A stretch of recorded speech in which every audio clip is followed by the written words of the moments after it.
Now is the time to set the foundation for the 2026 Ohio State season. And get this, within 3 months, winter workouts, mat drills, and spring football will be entirely over for the Buckeyes. And you know it. It's a Three Thoughts Thursday on the Beat, presented by the Waterworks. He is Jeremy Birmingham. I am Austin Ward. So, workouts underway. The work never really stops, Birm, but it's about to dramatically. Yeah, it's weird because, again, I mean, we've kind of make this joke the last few years. There is just no off season. And the way that the season ends, immediately the day after, you start worrying about transfer portal losses and additions, and then all of a sudden you get through all that, and then you have to hire your next round of coaches, and then everything starts. So winter workouts begin. Players have arrived. I mean, all of the 26 early enrollees that signed with Ohio State in December are on campus and working out. The new guys are starting to pile in and get themselves into classes. We saw Brandon Ennis hanging out with Earl Little at the Ohio State basketball game on Tuesday night. Like, it's here we go. Like, the season's already underway again. So it's fun. It's good. It's nice that there isn't a lot of downtime to like sit and get sullen and salty about how the season ended, because now we can just spin it forward and say, hey, let's be optimistic again. You've been sullen enough about the transfer portal and NIL and roster movement and everything else. So at least now, like, that part, 99.99% is over. Like, the portal is closed. You could still make additions. The NFL draft deadline has come and gone. Yes, the coaching staff moves are still out there and things can happen on that front. But like, we know who's going to be on the Ohio State roster this year with like almost near certainty, which means that we can dive into a little bit of a tradition on the Austin Birm Show, which is picking some dudes who need to be dudes in the weight room, or we can expand it through spring ball if we want, because I did say that it was a 3-month process you have to get through here. But this is where Mickey Marotti really earns his money. And where should we begin with the guys who need to make the most of this offseason stretch, Birm? Well, I think what you brought up there, like, it has to include the spring, because generally the guys who like excel in the winter workout phase of the offseason also excel in the spring. That's sort of the way it works, because those are the guys who have spent this time period before spring practice starts in the beginning of March really diving in and going balls to the wall and committing to the program. So there's obviously a lot of guys who are going to be on this list and that we could talk about, but there's a handful of positions I think that specifically lend it themselves to needing a bigger upswing this year. I mean, there's guys like Brandon Ennis, who we're not going to really probably talk about on this show, who is going to be put in a position he's not been in his time at Ohio State. He's been like an emotional leader and a vocal leader, but now he has to be a physical leader. He has to be the guy who finds a way to elevate his game so that he can be a more valuable and more regular weapon for Ohio State come August, September, October, November. So he's not a guy that we're going to talk about, I don't think, or at least I'm not going to. But now that I think about how many guys are impacted, how many guys can actually make a difference over these next few weeks, it's pretty much everyone. Like, this is a clean slate. Ohio State, sure, they have guys that you think will be starters and guys that we know about and leaders of the team, but this is an opportunity for everyone to get better. And to me, like, it's going to sound stupid because it's certainly not the person I thought I'd talk about right now, but now I feel like it's imperative to talk about him, and it's Julian Sayin. Like, Julian Sayin has to take these next 5 weeks and absolutely destroy them and make sure that he comes out and is a different type of leader, a different, more emotional leader, a more present leader, a more vocal leader, and a guy that really attacks the weight room. Because as you saw throughout this season, it's little, how many, the last couple games, the 4th and 1s, the stuff like that, like, that just can't happen. I'm not saying Julian Sayin's ever going to be Will Howard size, of course, but if he needs to add 10, 15 pounds and put himself into that 6'1.5", 225 range so that he makes sure he's a little bit stronger in the pile, he has to do that. And so, for a guy that's a Heisman finalist and is going to be a first-round draft pick next year, like, there's still a lot to gain for him in these next 5-6 weeks. Well, you've already named 2 players, Birm. I don't know how you're going to make it through the rest of the show. We thought it was 3 thoughts. You're 2/3 of the way there. Well, I don't look, but that's fine because we're going to name way more than 3 players. And I just didn't think about Julian Sayin initially, and now I'm like, wait a second. There's nobody more important than Julian Sayin. Like, if this 2026 version of Ohio State is going to compete for a championship, it's going to be because Julian Sayin becomes better than he was. And he was really, really good for 12 games and then was pretty average in his last 2. Some of that's not on him. Some of that's on the offensive line. Some of that's on the scheme. Some of it's on all the other distractions. But he has to be the best quarterback in the country if Ohio State wants to go through that gauntlet of a schedule and have a chance to win a national championship. Well, I mean, you're absolutely not wrong about any part of that. And what was one of the primary conversations about winter workouts, spring ball, and the summer last year? It was Lincoln Kienholz establishing himself as an Iron Buckeye, earning that praise for the way he worked out, the dual threat athleticism that he provided. We said all along he was never going to have the same ceiling as a passer as Julian Sayin. I don't think that working on accuracy or developing timing with Jeremiah Smith and Brandon Ennis or any of those wide receivers over the next 3 months is really that important for Julian Sayin, because we already know that he can do that. But the things that you mentioned, whether it's the quarterback sneaks or, the reps that are under his belt with diagnosing defenses and then being able to run, being able to execute, we've also seen him use his legs. And this is probably not ever going to be an offense that shifts to running Julian Sayin 10 times. Like, that's not going to be necessary. And that would be a disservice to what he does best. But I made this point with the offensive line, and we'll talk, I was going to talk about Ian Moore, and we still will, about the development of that group up front. They're never going to win 75 reps in a row against good defensive lines or even bad defensive lines. Sometimes it's up to your quarterback 5 or 6 times a game to make it right. And whether that's, shaking off a tackle, making a guy miss, extending a play outside, or running for a first down, Julian Sayin's going to have to do that. And a lot of that is going to be reliant not just on your experience and understanding Ohio State's playbook and being able to diagnose the defense that you're facing and knowing where your escape route might be, but it is also doing all of that dirty work in the weight room and in mat drills that you are better equipped to handle that physically. And also so that Ryan Day and or Billy Fessler or anybody else is like, you know what? It's okay to run Julian Sayin here once or twice a game because he's not going to get broken. And they did not have that fear with Will Howard. And I think you could understandably see why maybe they did a year ago. Yeah, I mean, it was a very similar conversation to the CJ Stroud years or the Justin Fields year in 2020, where it's like, hey, if this guy gets hurt, we're in a lot of trouble. And you certainly can't live in fear when the offense needs to get 3 yards. You can't be that guy who says, well, I can get 6, but I need 7. That last yard's going to be a real pain in the butt to get, and I might get hit. But so I'll just throw it away. Like, that's, obviously at the end of the first half against Miami, there's a lot of people who saw, what we all saw and an opportunity to pick up some yards there. Instead, Julian threw it away. And, I don't know that being more physical in the weight room is going to change that mentality entirely. But I think once you start to see that you're capable of being that kind of leader, that kind of gritty quarterback, and not just the high execution, the polished quarterback, like, you have to be both in this game today in the way that college football is set up. And we watched it. Indiana's offensive line did not play particularly well against Miami, but Fernando Mendoza, to your point earlier, understood where pressure was coming from and moved himself around the pocket and got out of the pocket when he had to and did it quickly. Those are the things that Julian Sayin's experience will start to pick up on. But then it becomes the other side of it, which is how do you compete physically in the Big Ten, in the Big Ten that's now won 3 straight national championships and is going to have probably 3 of the top 5 teams in the country in its ranks to start the season again. So this is where you have to go. I don't think anybody looks at Fernando Mendoza or Carson Beck and he's like, you know what, that is a real threat with the legs. But Carson Beck clinched the spot in the national championship with his legs and also beat Ohio State in the Cotton Bowl by getting a 3rd and 11 on a scramble, running for a touchdown against Ole Miss. And Fernando Mendoza etched his name into the history of college football with the 4th and 2 quarterback draw and the toughness he showed at the goal line. And there's no reason to think that Julian Sayin cannot do those things. But he wasn't quite ready to do that in year 1, which is not a slight on him. That's the normal order of things. You become better at that over time. And that's a combination of both the physicality and the middle part of the game.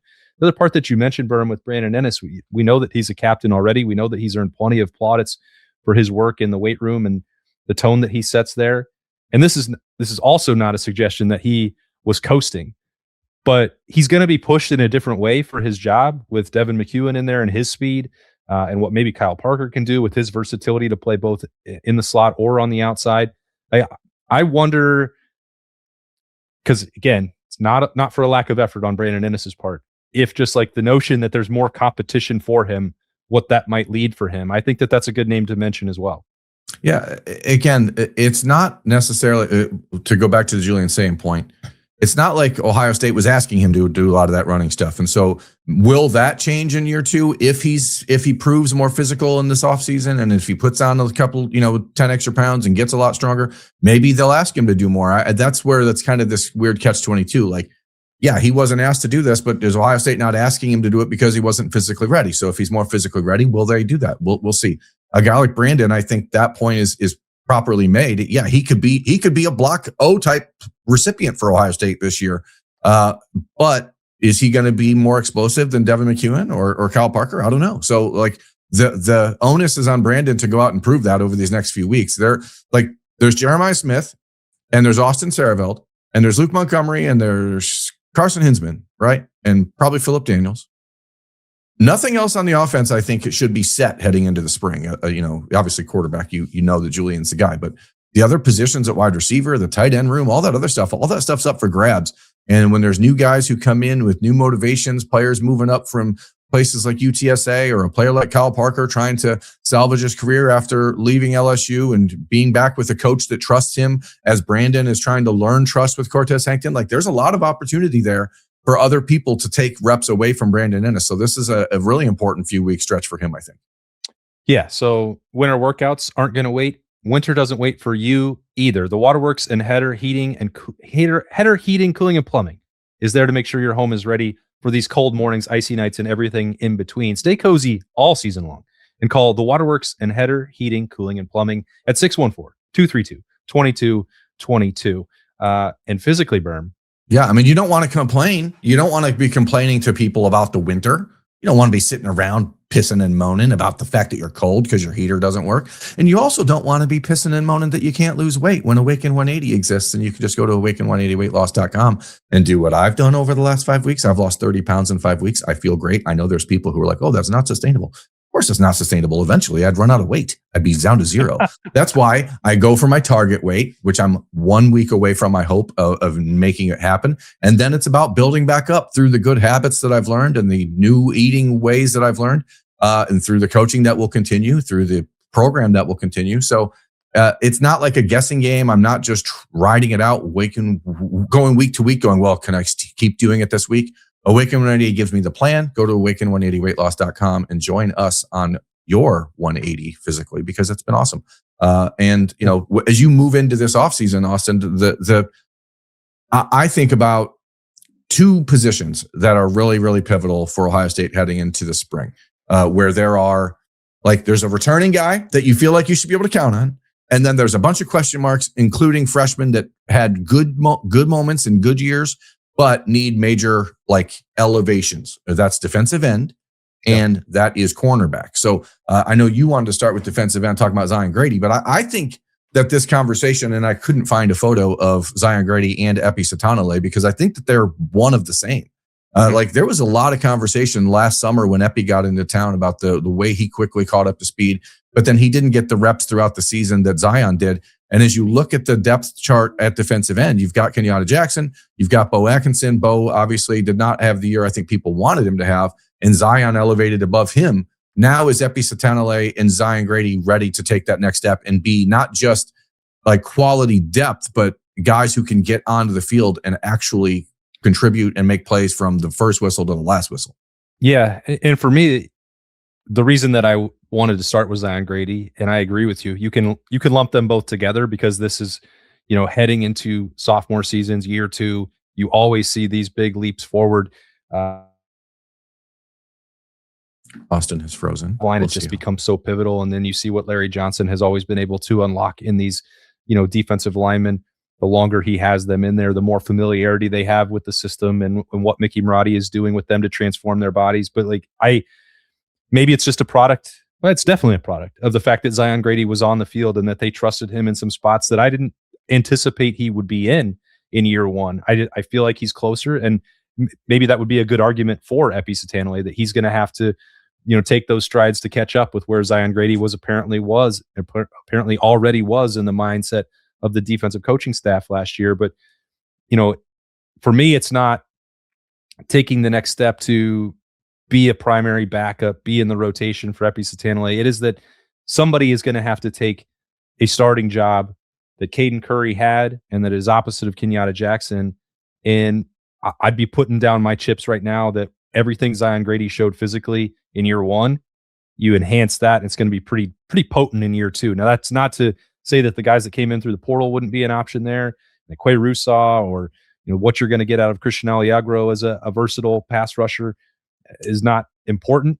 But if you're talking about development inside the program, guys, we know like Zion Grady is where I'm looking first and foremost. Yeah, but I mean, again, it's a conversation that extends throughout the entire position, I think, and that's the reality of the world we're living in. Ohio State has to replace not just its most productive sack guy from a year ago, but its heart and soul on the defense. And that's what Caden Curry was, but it's also what Sonny Styles was. It's also what Caleb Downs was. So like you have to find all these different layers and levels to replace these guys. And so this conversation, I think, starts with Epi and Zion because of their upside and because of what Ohio State chose when they decided to bring those guys back instead of going out and spending the money on Chaz Coleman or someone like that, for example, because that ultimately are what those discussions centered around. Like, hey, if you spend X amount of dollars on Chaz Coleman, the odds are you might lose Zion Grady because you're not going to be able to take care of him. And so when it came down to the rubber meeting the road, the choice was, well, we want Zion and we want Epi. And so now those guys are put in a position where like that trust that the coaching staff has put in them and is now like, you have to pay that back. And that also goes to Bo Atkinson, who again, people are going to gloss over and look at him as a guy that maybe you're like, well, I don't know that he really fits or he didn't really stand out and create a role for himself, but that role is there. So, but it also goes to Quay Rusaw, like all these guys, like somebody has to be that guy opposite Kenyatta Jackson. And I think you're right in that Zion Grady is certainly where that should begin, just because of his size, because of the way he performed in year one, the trust they obviously showed in him in year one. But that entire position group has to have a really, really elevated spring and winter workouts. It's kind of the way that the defensive tackle room was last summer.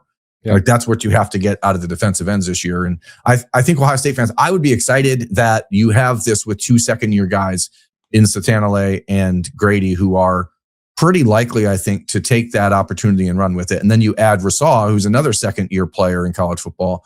And so you got a lot younger at defensive line, but I think you actually have a higher upside with this group than you did a year ago. Yeah, and then you wanted to shift over there to Devin Sanchez, so we'll come back to the trenches and the offensive line to wrap it up on a Three Thoughts Thursday presented by the Waterworks. But Devin Sanchez is a really interesting one to me because he got a lot of high leverage snaps, and not all of them were great. And that is once again not an indictment of someone who's a true freshman and learning how to play the game at the highest level. I was pretty surprised at how quickly he earned some of those opportunities in September, or getting involved against, or late August against Texas, like right away that they put him out there in that spot. That continued throughout the season, and they didn't back away when he had some rough reps. Those are part of the growth curve in the learning process for true freshmen. Physically, you can look at him and you have no doubt. That's why he's a 5-star. That's why there is faith that he's going to get this done. I'd be curious really what Mickey Marotti and Tim Walton want him to accomplish over the next 3 months. That's not like on the field technical work. Like what tweaks, what strength, what would be the actual emphasis? What's the playing weight? Like I know some of those things don't maybe move the needle all that much in the grand scheme of things, but what's the thing that you're going to throw out there to motivate him, because he's already had a taste of playing time and he knows what he's going to have to do in coverage to get better. So what's the other part of that? Because I guess that's, can you hold up with the physical mentality of a Davis Igbinosun? Can you go up and stop the run? Would you have the ability to move around as Ohio State and Matt Patricia pull the puppet strings about how you want to line up in the secondary? I guess that's the conversation. I'd love to know that that's true though. Yeah, I mean, ultimately, I think for Devin, the thing that you brought up about Davis and Igbinosun and that mentality, I think is the step that has to be taken. But that can be taken during these next 6 weeks. Like when you change your mindset and say, hey, I am not going to be a second year guy just because I'm a second year guy. I can be a leader. And it's one of the messages I think that a lot of these young players who contribute are getting early, which is you don't have to wait your turn to be a leader. Like, you are the guy now. Like, Davison taught you how to act. Davison taught you how to behave in practice. Davison taught you how to handle your business and not let yourself get frustrated if you get beat on a play and bounce back. And Devin certainly got his, he got targeted a lot when he came into the games, especially early part of the year.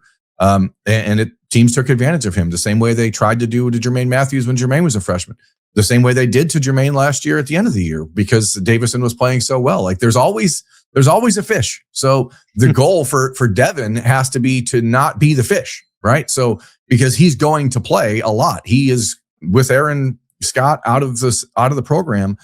You bring in Dominic Kelly from Georgia, and he's going to compete as well. But and Cam Calhoun. So now you have your core four, I think. But it's going to be Devin and Dave and Jermaine as the guys. So some of this is just Devin realizing that the expectations are what they are. It's kind of wild to be talking about college football and a guy going into year 2 and having to label it almost as like a money year. But like, it's a money year because now it's not just where are you positioning yourself on NFL draft boards heading into your draft eligible year, which would be 2027 for him. But Devin did not go into his Ohio State career demanding a bunch of big money, right? He loved Ohio State. He wanted to be there. He's obviously not there for free, but he certainly could have gotten a lot more money elsewhere. So if he wants that opportunity now, this is the year to do it. And so there can be no question coming out of spring ball. That's ultimately, like, if I was to measure success for Devin Sanchez this spring, does Devin Sanchez leave no doubt that every single starting rep for Ohio State needs to be Devin Sanchez and Jermaine Matthews? Because if he opens the door at all for Dominic Kelly, who played at Georgia, so it's a kid from a very similar pedigree of school. He understands what it takes. Similar size. Devin's a touch taller. Dominic's closer to 6'1.5", and Devin's closer to 6'3". But like, you can't leave the door open, because if you leave that door open for a new guy who comes into the program and you've already got a year of experience and that guy passes you, you never get it back, I don't think. So like that's really what it comes down to for Devin, is just making sure that physically he's not going to change a whole bunch. Maybe he adds another 5-10 pounds, gets himself up to that 205 range. But where does it really go other than mentally for him?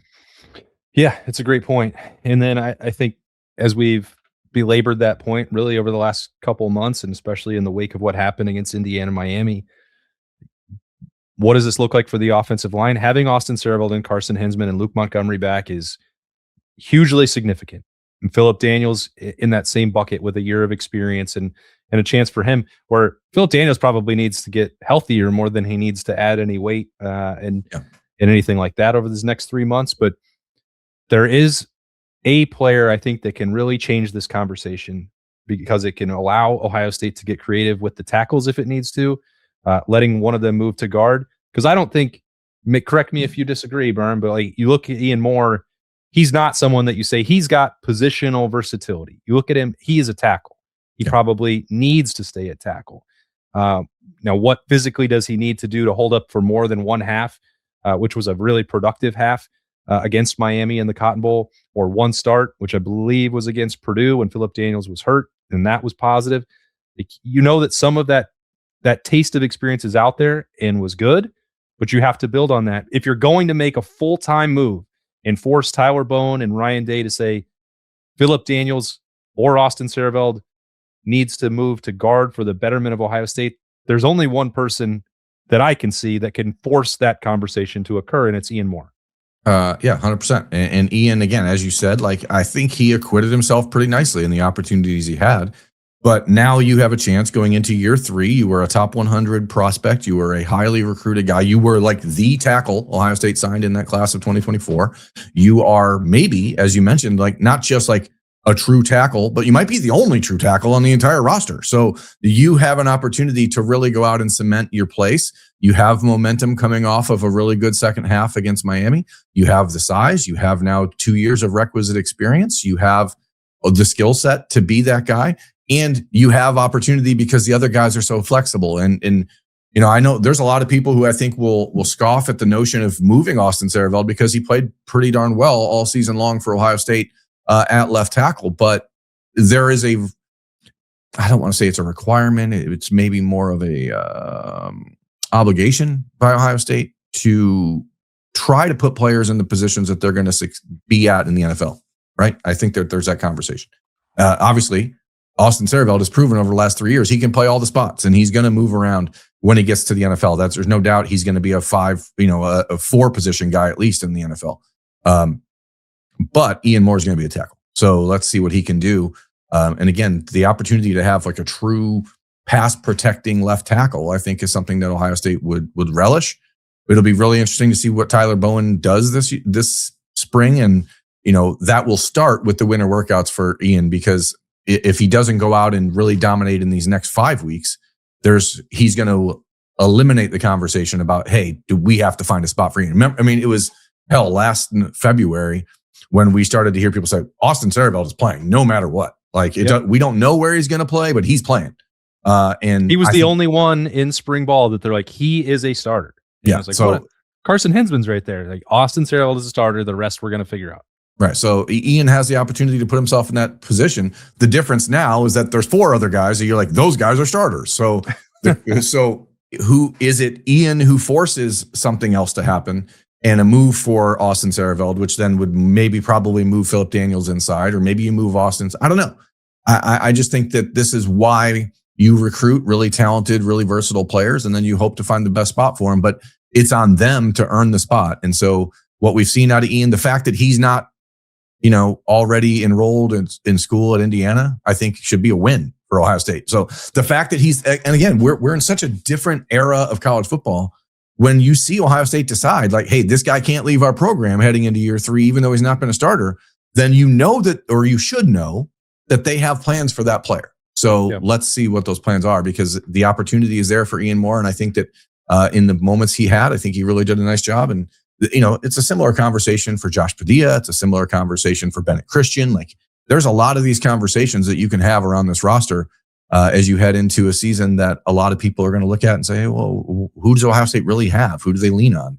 There's a lot of leadership, the Saravelds, the Christians, the Brandon Innes's of the world, but now you have to find like elevated talent. And Ian Moore as left tackle is a higher ceiling prospect than Austin Birm, which is silly because Austin's like Iron Buckeye and captain and all that. But this is what spring football is for, right? You got to go out and tinker.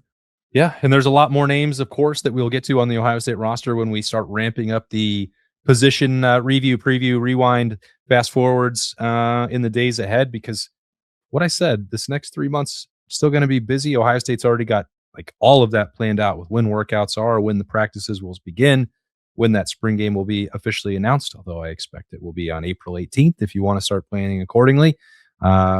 I think Ohio State would want everyone to know when that's going to be, so you can make sure that weekend is available. Yes.